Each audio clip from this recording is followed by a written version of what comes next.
David Diop, bonjour. Bonjour. Vous nous faites l'honneur d'assister à une conférence de rédaction à la République des Pyrénées. Vous êtes le rédacteur en chef, symboliquement le rédacteur en chef d'un jour, c'est comme ça qu'on dit. C'est surtout l'occasion pour nous de pouvoir avoir un long entretien avec vous. Une première depuis la sortie et le succès incroyable de Frères d'âme. Donc première question, vous êtes né à Paris, vous avez grandi au Sénégal. Comment et dans quelles circonstances êtes-vous arrivé à Pau? Oui, alors donc après mon doctorat, j'ai candidaté dans différentes universités en France et dans la spécialité qui est la mienne, c'est l'enseignement de la littérature du XVIIIe siècle français. Et donc une fois qu'on est qualifié et que des postes s'ouvrent dans notre spécialité, eh bien on est convoqué à un grand oral. Et au milieu de plusieurs candidats, on est choisi ou pas et on est classé ou pas. Et il se trouve que j'ai été classé premier à Pau. Et donc c'est pour ça que je suis arrivé à Pau, parce que j'ai été nommé maître de conférence à Pau. Et ça a été le cas en 1998, je crois. Et donc depuis lors, eh bien, je suis enseignant à l'université de Pau. Et voilà, je suis très content. Mais voilà comment ça s'explique, on va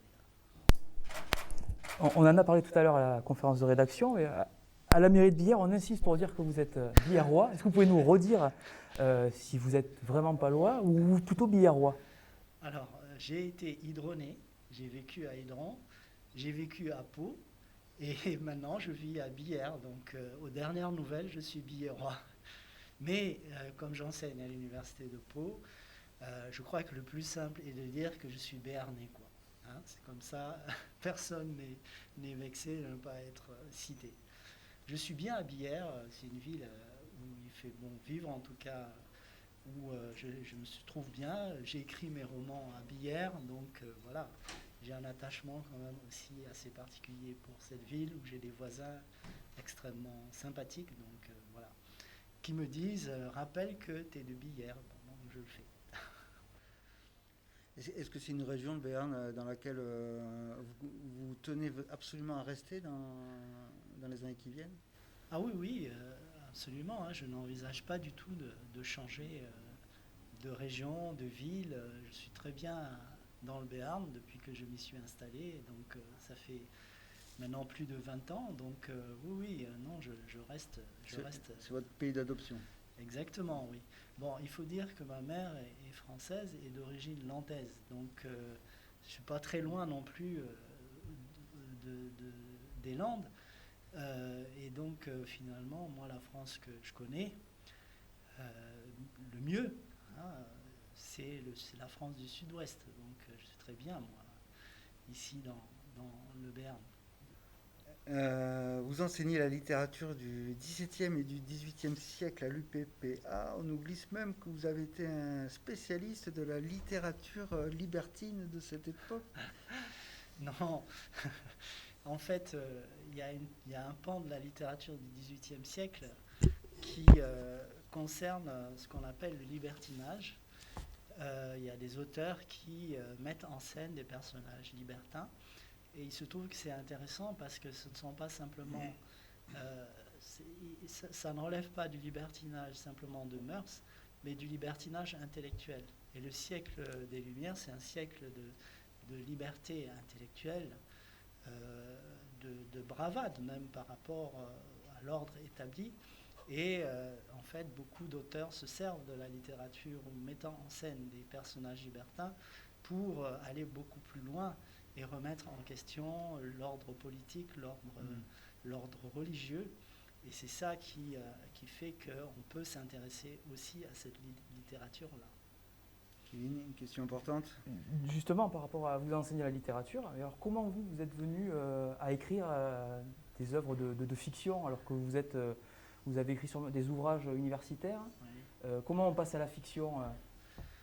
Bah, c'est une tentation que j'ai eue depuis très longtemps. Simplement, je n'avais pas le temps de m'y consacrer. D'ailleurs, je disais que Frères d'âme, je l'ai écrit dans les interstices entre les cours, les travaux de recherche, les publications universitaires. Donc ça ne s'explique pas. Depuis très longtemps, j'ai éprouvé une grande admiration pour les écrivains, les auteurs, et pour moi, je pense que la littérature, c'est une façon aussi de réfléchir. C'est pas simplement une histoire qu'on raconte, c'est une façon aussi, pour moi en tout cas, de penser sur les grands problèmes que nous rencontrons tous, sur la vie, la mort, l'amour, et bon, c'était un besoin. Sur ce côté tardif, j'ai une question un peu intime, une première. Dans Frères d'âme, vous dites pas de cicatrices, pas d'épopée. J'ai envie de vous demander, pas de cicatrices, pas de roman? Et vous avez raison, c'est une question vraiment intéressante. Moi, je dis que avant d'écrire, j'ai appris à vivre. Et il y a un vers de La Fontaine qui dit nul ne se connaît tant qu'il n'a pas souffert. Bon, après, on peut dire que vivre, c'est pas simplement souffrir, c'est aussi connaître des bonheurs, etc. Mais personnellement, je pense que j'avais besoin d'avoir vécu, d'avoir de l'expérience, d'avoir connu beaucoup de choses avant d'écrire. Et c'est vrai que cette citation que vous faites est intéressante de ce point de vue-là. En tout cas, quand je l'ai lu, j'ai pensé à vous et au passage à l'écriture. Oui, oui. Vous avez cité La Fontaine, c'est un de vos auteurs de chevet. Qui sont-ils d'ailleurs, vos auteurs de... Non, La Fontaine, c'est pas mon auteur de chevet, mais j'apprécie particulièrement cette phrase-là. Je ne sais plus dans quelle fable ça se trouve. Non, moi j'aime beaucoup d'auteurs. Moi, mon auteur préféré, peut-être que vous en êtes rendu compte, hein, pour le XVIIIe siècle en tout cas, c'est Diderot. Hein, c'est un auteur très moderne en fait, hein, qui a écrit Jacques le Fataliste, Le Neveu de Rameau. Mais j'ai pas d'auteur de chevet, c'est-à-dire que moi je suis très infidèle en littérature, tout au moins. Hein. C'est-à-dire que quand je lis un livre et qui m'enthousiasme, bien j'oublie un peu le précédent et je vais d'enthousiasme en enthousiasme. Et ça ne concerne pas simplement le XVIIIe siècle, ça peut être des textes aussi récents. Ouais. Dans Frères d'âme, vous vous glissez dans la peau d'un tirailleur sénégalais en pleine guerre de tranchées pendant la Première Guerre mondiale. Comment vous est venu ce sujet? Alors, en fait, on me pose cette question depuis 3-4 ans et j'évolue en fait dans ma réponse. Non pas que les premières réponses que j'ai données ne soient pas vraies, mais c'est que chaque fois, ça m'oblige à réfléchir en fait sur les raisons profondes pour lesquelles j'ai choisi d'écrire cette Oui, parce qu'il y histoire a le factuel d'un et Sénégalais. peut-être l'inconscient. Voilà, et justement, je vous disais que du côté de ma maman, qui est landaise, j'ai un arrière-grand-père qui était donc à Sabre et qui a fait la Première Guerre mondiale et qui donc a été même gazé à l'hypérite, le gaz moutarde. Et cet homme-là, comme beaucoup en fait de combattants, eh bien il est rentré de la guerre. Il n'est pas mort hein, immédiatement, mais il est mort assez jeune à cause des suites de cette blessure-là. Eh bien lui, il n'a jamais rien dit sur la guerre. C'est-à-dire que ces atrocités, on sait que c'était une guerre extrêmement violente. Il n'a rien dit. Et c'est la raison pour laquelle je pense que je me suis toujours intéressé à la Première Guerre mondiale, parce que j'aurais aimé qu'il dise à ma mère, je ne l'ai pas connu, hein, ou à ma grand-mère, ce qu'il avait pu vivre, et rien. Et donc ça m'a toujours intrigué, et du coup je suis allé, le jour où j'ai vu qu'il y avait des lettres qui avaient été rassemblées par un historien qui s'appelle Jean-Pierre Guénaud, et qui raconte, et ce sont des lettres qu'il a récoltées en faisant un appel, en lançant un appel aux Français, pour qu'ils aillent voir dans leur malle ce qui restait des lettres de leurs grands-parents ou de leur arrière-grand-père qui avaient fait la guerre. Et c'était des lettres qui témoignaient d'une intimité très grande avec la guerre.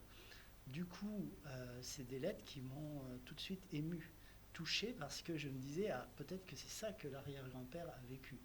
Alors c'est vraiment, il a choisi, peut-être qu'il a fait exprès, des lettres très dramatiques en fait. C'est des jeunes gens qui écrivent à leur épouse ou à leurs parents qui vont mourir le lendemain parce qu'ils sont suspectés d'avoir déserté alors que ce n'est pas le cas, ils n'avaient pas bien compris un ordre D'ailleurs, en Bretagne, j'ai rencontré des gens qui m'ont dit, pendant la tournée que je faisais autour de Frères d'Âme, mon arrière-grand-père, ou on sait qu'un arrière-grand-père parlant breton n'a pas compris les ordres en français.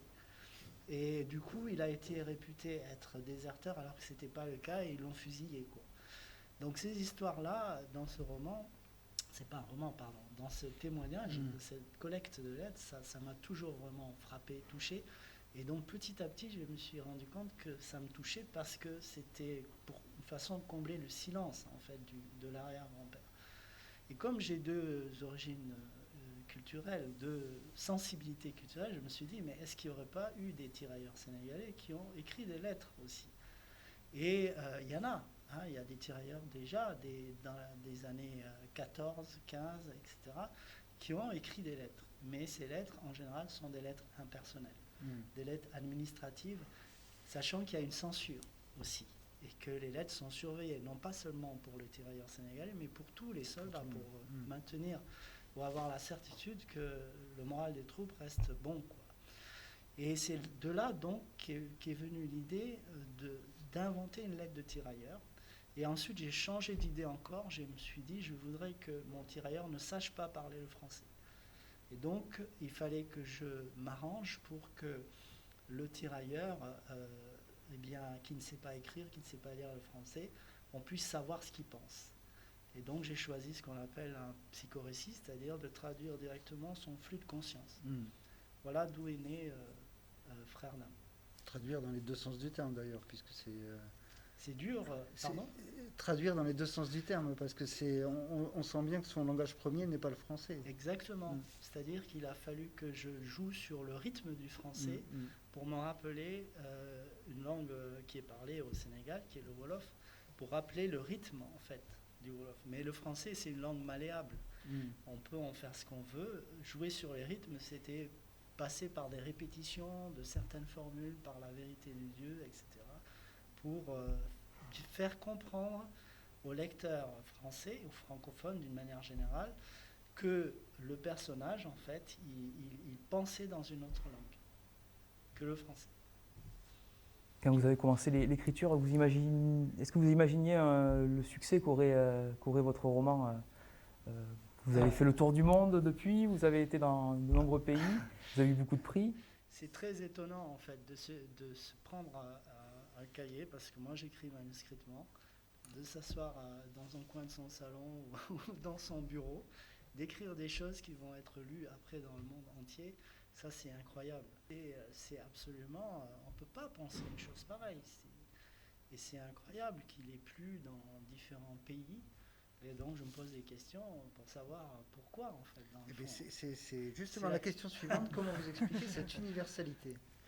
Alors, d'abord, je pensais que c'était parce que, notamment, il y a eu du succès auprès des jeunes. J'ai eu le prix Goncourt des lycéens, mais aussi dans les différents choix Goncourt des différents pays, les jurys, ce sont des élèves, des lycéens ou des jeunes étudiants. Je pensais que c'était lié au fait que, et peut-être que ce n'est pas tout à fait faux, c'est lié au fait que les lecteurs peuvent s'identifier à des personnages qui sont allés mourir alors qu'ils ont le même âge.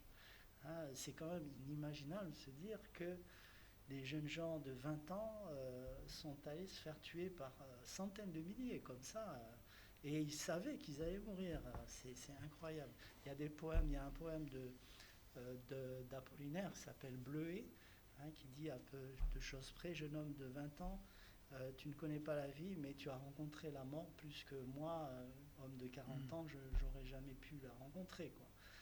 Et c'était une première idée. Ensuite, je me suis dit, non, c'est peut-être lié au système énonciatif, c'est-à-dire à la façon dont le personnage s'exprime.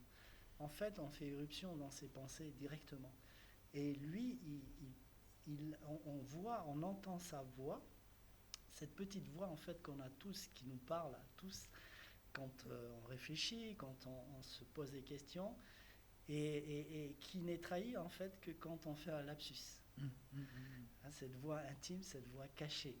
Et donc, en fait, c'est un personnage qui donne à lire son intimité profonde et qui, finalement, est surpris en train de penser ce qu'il veut Et ça revient assez souvent dans le texte. Donc peut-être que finalement, il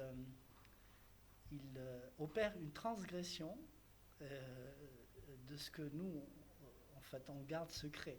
Et peut-être. Donc c'est une hypothèse. Mais je laisse ce soin au lecteur, finalement, dans le fond, de dire et de répondre. Ce serait eux qui répondraient mieux à cette question.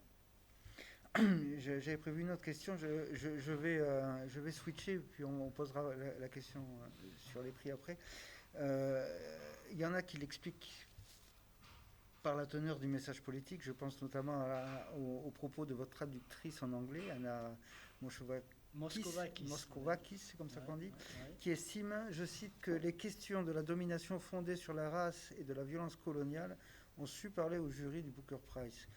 Vous sentez-vous le porteur d'un message politique? Pour moi, la dimension est liée, mais c'est peut-être pas la première. Mais vous avez raison, Eric, c'est pas la première. C'est-à-dire que comme j'ai voulu, en fait, en lisant les lettres dont je vous ai parlé, j'ai vraiment ressenti une émotion très forte. Donc j'ai voulu, pour mettre en scène mes personnages, que le lecteur, et moi aussi le premier en écrivant, nous soyons tous sous une forme de tension émotionnelle forte, qui a dû être celle qu'ont rencontré tous les soldats qui sont allés dans ce massacre-là. Et forcément, il fallait que je replace le contexte dans lequel ces soldats sont arrivés. C'est à l'époque où la France avait un empire colonial.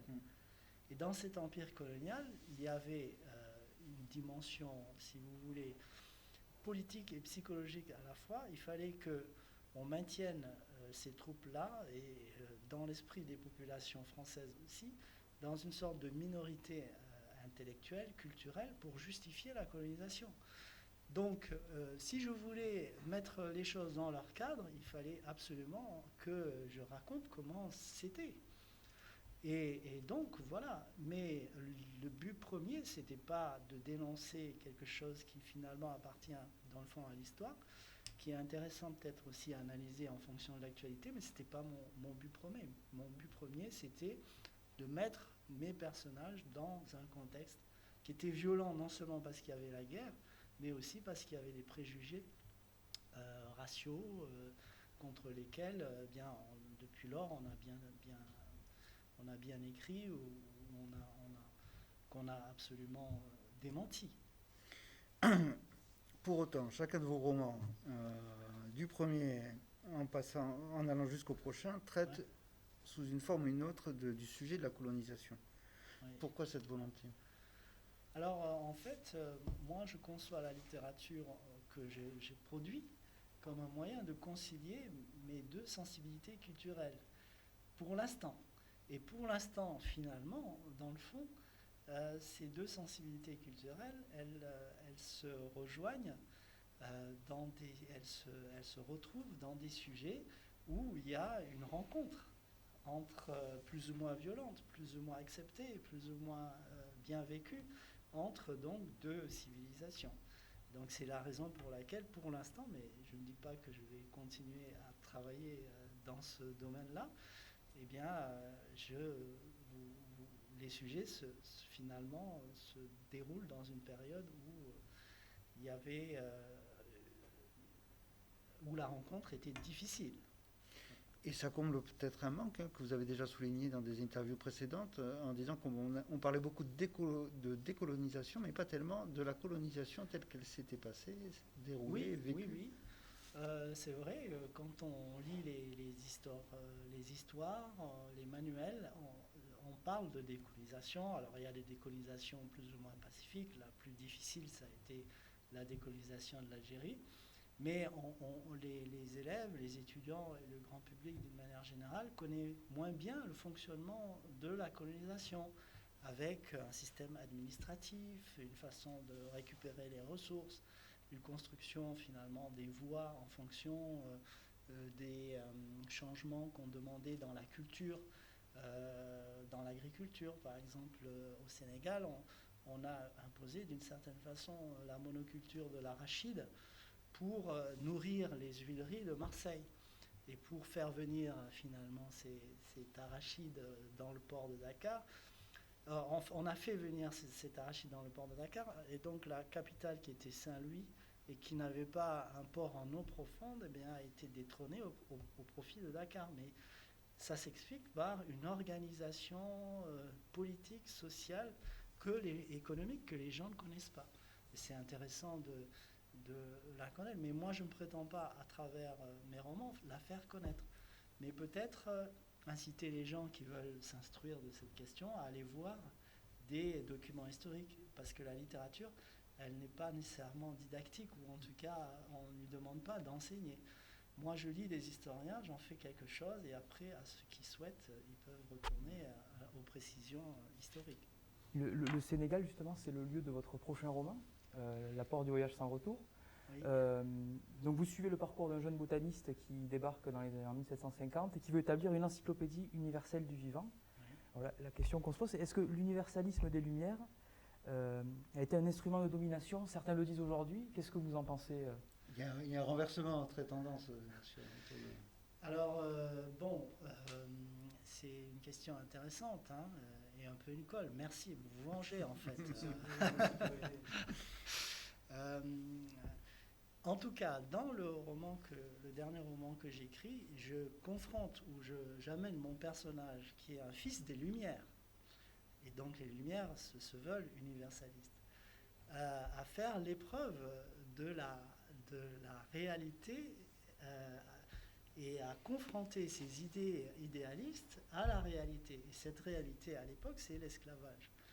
Donc, c'est quand même, dans toutes les périodes, hein, il y a des paradoxes. Et j'ai voulu placer mon personnage dans ce paradoxe-là.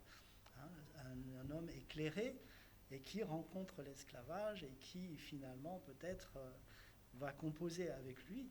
Hein, mais les grandes idées du XVIIIe siècle, occidentales, françaises en particulier, ce sont des idées qui ont une grandeur certaine et qui finalement ont permis le développement de la civilisation. Mais c'est vrai que si elles sont mises en discussion aujourd'hui, c'est qu'elles ont pu servir de certains moments à justifier la colonisation. Par exemple, c'était aussi paradoxal pour la France d'avoir un empire colonial où à l'école on enseignait la liberté, l'égalité et la fraternité, et en même temps avoir du travail obligatoire imposé jusqu'en 1947 à des populations. C'est quoi le travail obligatoire? C'est qu'on peut passer dans un village et rafler 10 personnes et leur dire vous allez construire 5 km de route. Alors que c'est la période des récoltes, c'est la période... voilà. Donc, c'est des grandes idées. Les grandes idées, elles sont magnifiques et souvent, elles ont apporté des choses extraordinaires. Hein, mais en même temps, l'homme est comme il est. Et parfois, la réalité du terrain dément les grandes idées. Alors, ils ne l'ont pas fait, mais auriez-vous été sensible au fait que les joueurs de l'équipe de France de foot, avant le match contre l'Allemagne, posent le genou à terre? Ou est-ce qu'on est dans de la symbolique Alors, qui n'a pas posé les genoux à terre ou qui ne souhaitait pas poser les genoux à terre? Il me semble que c'était les Allemands au départ, hein, donc c'est pour ça qu'ils n'ont pas fait, mais pour des Après, raisons oui, en plus. dans pas mal de sports aussi, il y a certains qui ne veulent pas le faire, d'autres qui veulent le faire. Moi, celui qui m'impressionne le plus, c'est le premier qui l'a fait. Et en plus, aux États-Unis. Je crois qu'il s'appelle Copernic. Ou quelque chose comme ça. Eh bien, lui a pris des risques. Lui a mis en danger sa carrière. Je crois qu'elle est fichue d'ailleurs, sa carrière. Il ne rejoue plus. Il était footballeur américain. Voilà, oui. Donc, oui, alors c'est important que les sports collectifs comme le football, à un moment donné, s'investissent dans la lutte contre le racisme. Parce que le racisme existe dans les stades. Vous avez des joueurs qui se font huer dessus ou qui subissent des cris de singe. Donc ça, c'est abominable. Après, pour savoir si on peut obliger ou quelqu'un, un sportif, à se mettre à genoux ou pas, pour moi, ça relève d'un choix personnel. Et je ne condamnerai pas quelqu'un qui refuse de le faire parce que je ne connais pas ses motivations. Donc je ne sais pas pourquoi ils ont refusé de le faire. Et ça, je ne peux pas trop le commenter. On peut enchaîner sur le côté université. C'est ça. Hein. Donc bon, vous êtes toujours maître de conférence donc à l'université. Vous avez dit que c'était votre métier. C'est pas voilà. Comment est-ce que malgré tout, avec tout à l'heure vous avez dit que vous n'aviez pas forcément le temps avant d'écrire. Alors comment est-ce que vous arrivez aujourd'hui à concilier tout ça, cette vie d'écrivain qui voyage énormément et aussi d'enseignant et de père de famille? Je fais comme je peux. Voilà, j'écris comme je le dis souvent dans les interstices. Avec une volonté de continuer à tout concilier, quoi. Oui. Je considère que enseigner, c'est un très très beau métier et ça me plaît beaucoup. Donc parfois, en effet, c'est très difficile. Mais je ne renoncerai pas à enseigner pour me consacrer strictement à l'écriture. Je souhaite maintenir cette activité-là. Et est-ce que le regard de vos étudiants, de vos collègues même, ont changé depuis ces 4 dernières années? Alors les collègues du département des lettres sont absolument adorables. On partage tous les joies des prix et donc vraiment je suis très bien à l'université de Pau. Après, j'ai eu, il y a quelques années, enfin au moment où le livre a connu du succès en France, quelques étudiants qui demandaient une dédicace. Je l'ai fait avec plaisir.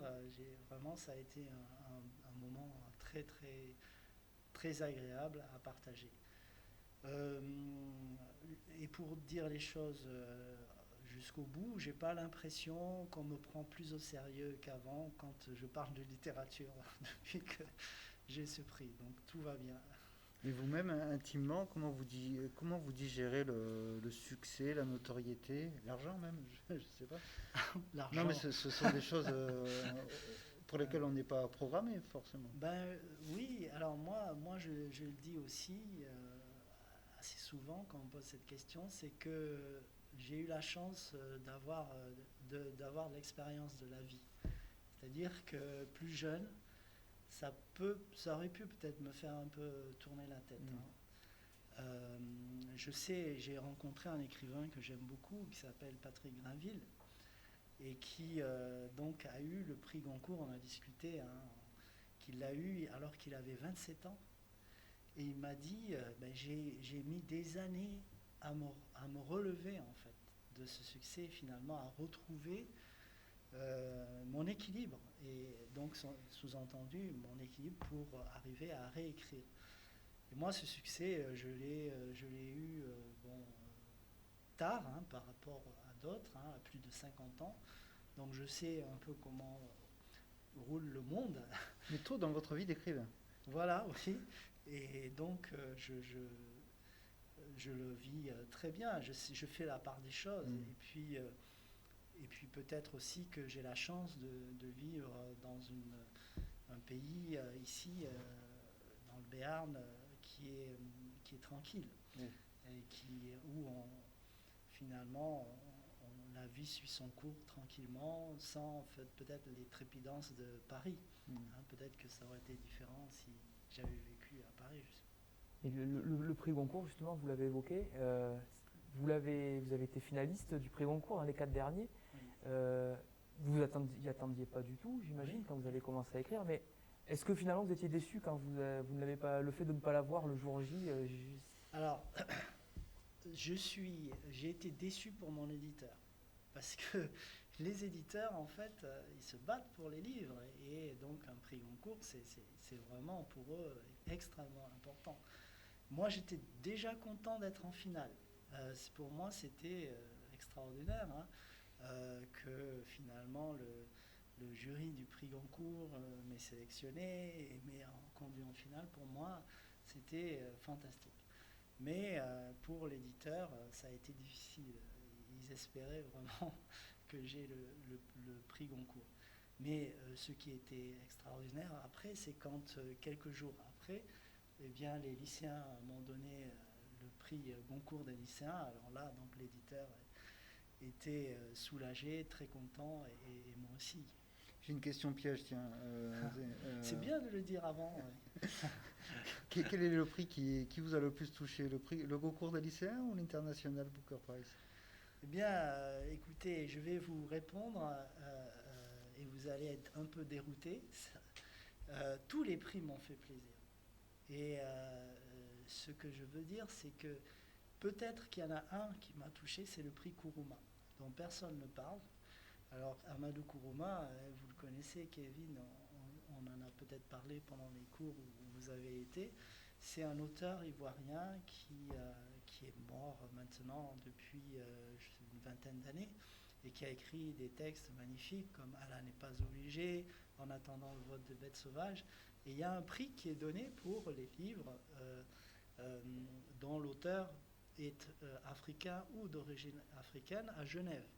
Et j'ai reçu ce prix en présence de son épouse. Et comme en fait je dois beaucoup à Amadou Kuruma dans ma façon de réfléchir au modelage du français pour laisser penser au lecteur, comme j'ai dit tout à l'heure, que ce français-là est un français pensé dans une autre langue, eh bien ce prix-là m'a fait un très grand plaisir. Mais ça ne veut pas dire que les autres ne m'aient pas fait évidemment plaisir, mais c'est un de ceux qui m'a le plus touché. Vous travaillez toujours avec Magali Delobel, qui est votre agent. Oui, oui. Est-ce que vous pouvez nous raconter comment, parce que c'est quand même assez rare qu'un écrivain ait un agent, c'est encore assez rare. Comment est-ce que vous vous êtes rencontrés Oui, avec Magali Delobel, eh bien, on s'est rencontrés alors qu'il y a 5 ans ou 6 ans maintenant, j'étais encore directeur du département des lettres et je suis responsable d'un parcours qui est le parcours documentation et édition, où peut-être que vous l'avez fait. Je l'ai suivi, oui, en troisième année. Voilà, où en fait on propose aux étudiants de lettres autre chose que la perspective de devenir professeur. Et donc voilà, Kevin est devenu journaliste, mais bon, initialement l'idée c'est de donner une sorte d'aperçu de ce que peut être le métier dans le monde de l'édition en France. Hein. Et donc j'ai été contacté par Magali Delobel. Elle m'a écrit un mail en me disant vous êtes directeur de département, est-ce que vous pourriez me mettre en contact avec des étudiants qui pourraient m'aider dans mes lectures, parce qu'elle était installée à cette époque-là à Pau et elle avait monté son entreprise en Norvège et elle venait d'arriver à Pau et elle avait beaucoup de livres à lire et elle voulait savoir si je pouvais la mettre en contact avec des étudiants stagiaires pour l'aider dans ses lectures. Je lui ai dit oui, mais à condition que vous veniez nous faire une conférence sur votre métier. Parce que, comme vous l'avez dit, les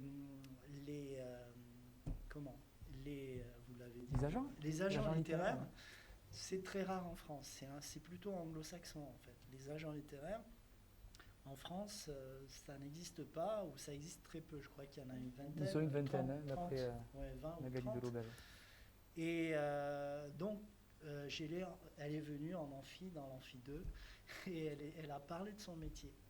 Et elle a fait avec vraiment beaucoup de passion, et j'ai trouvé que c'était très intéressant, parce que c'est un métier qui est à la croisée du juridique, de l'économique, et puis aussi du littéraire, parce qu'elle a des coups de cœur littéraires, et elle suit les gens qui l'intéressent. Et donc, j'étais en train de terminer Frères d'âme. Le roman précédent, j'avais fait comme tout le monde, j'avais écrit mon roman, j'avais fait des exemplaires, je les avais envoyés par la poste. C'est très fastidieux en fait, parce qu'il faut pour chaque éditeur envoyer une lettre qui corresponde à la ligne éditoriale de chaque maison d'édition. On me répondait toujours votre livre est extraordinaire, mais il ne correspond pas à la ligne éditoriale, etc. etc.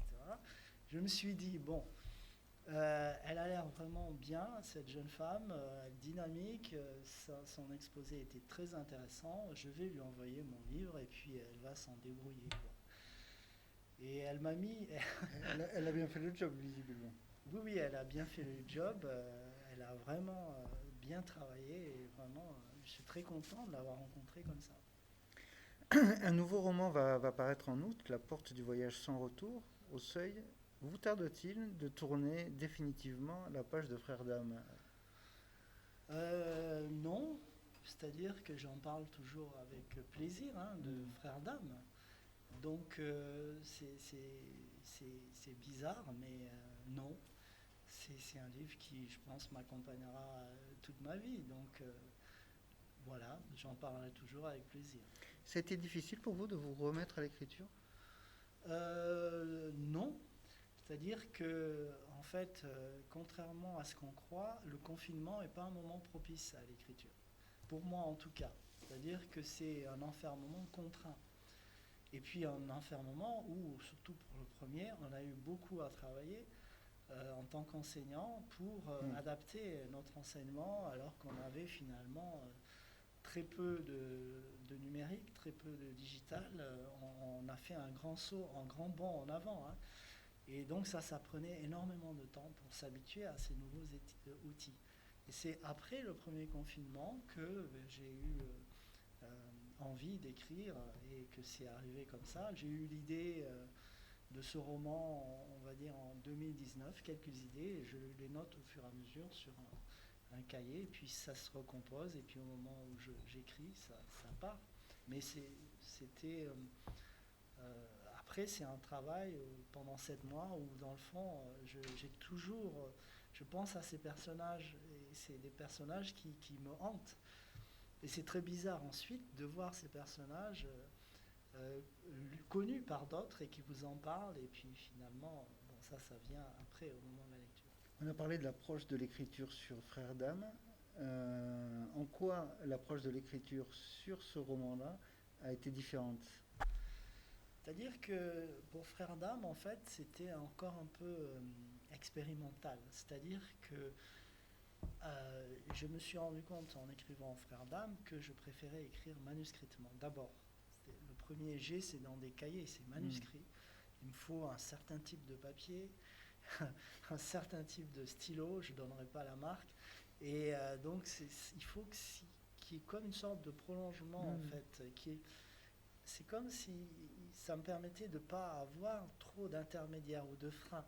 Quand mes bouquins universitaires, je les écris directement sur le clavier. Comme vous écrivez vos articles directement sur le clavier. Mais je me suis rendu compte que écrire la fiction pour moi, c'était peut-être me reporter au temps primitif de ma pratique de l'écriture, c'est-à-dire avec un cahier, un stylo, etc. Peut-être à mes premières rédactions d'ailleurs, je ne sais pas. Mais en tout cas, pour moi, c'était absolument clair et ça s'est clarifié au moment de l'écriture au Frères d'âme. Et ensuite, là, pour l'apport du voyage sans retour, alors là, je savais où j'allais, j'ai acheté ma pile de cahiers, hein, j'ai acheté mon stock de stylos, et puis voilà, je me suis posé peut-être moins de questions. Je suis arrivé là avec plus de conscience de ce qu'il me fallait pour écrire tranquillement et finalement sans entrave. En lisant Frères d'âme, pour le nouveau roman, on a vite les personnages en tête. Vous avez dit vous-même, vous les avez encore en tête aujourd'hui. Est-ce qu'on pourrait les imaginer, par exemple, Frères d'âme, moi je me disais, ça pourrait être très bien un film d'1 heure et demie. Est-ce que ça pourrait être transposable au cinéma? Est-ce qu'on vous a fait des propositions? Oui, on m'a fait des propositions. Mais alors, l'expression artistique au cinéma, c'est différent vraiment de l'écriture. Et donc là, je serais très intéressé, comme pour votre conférence de rédaction tout à l'heure, de voir comment ça fonctionne en fait. Comment un cinéaste ou une cinéaste prend l'objet et puis en fait un film. Et finalement, essaie d'atteindre à ce que j'essaie moi de viser, c'est-à-dire la sensibilité, l'émotion du lecteur. Mais là, c'est différent, c'est par d'autres moyens. Alors, vous savez, c'est des processus qui sont assez longs, donc on va voir comment ça va évoluer. Mais je serais vraiment intéressé de voir comment ça peut se faire. Ça paraît peut-être plus évident pour le roman à venir que pour Frères d'âme, où on est vraiment dans un récit intérieur. Oui, vous avez raison. Moi, ce que je pense, c'est que Frères d'âme, et je l'ai toujours pensé dès le début, c'est un grand monologue. Donc, qui dit monologue dit théâtre. Pour moi, c'est ça. Alors l'autre, évidemment, il y a plus, c'est plus peut-être spectaculaire, et puis le point de vue narratif est différent. Donc oui. Est-ce que vous avez un peu de pression par rapport au succès qu'a eu Frères d'âme pour ce nouveau roman Comment Non, vous gérez ça je n'ai aucune pression. Vraiment, moi, tout ce qui m'arrive de bien, je le reçois comme ça. Et puis, bon, voilà, non, non. Ben, si j'avais été plus jeune, comme Patrick Grinville, peut-être que j'aurais eu plus de pression. Et là, moi, non, j'ai pas de pression, je suis content. David Hope, merci beaucoup. Et je vous en Merci. prie. C'était très agréable et Très vraiment intéressant. merci. Pour moi aussi.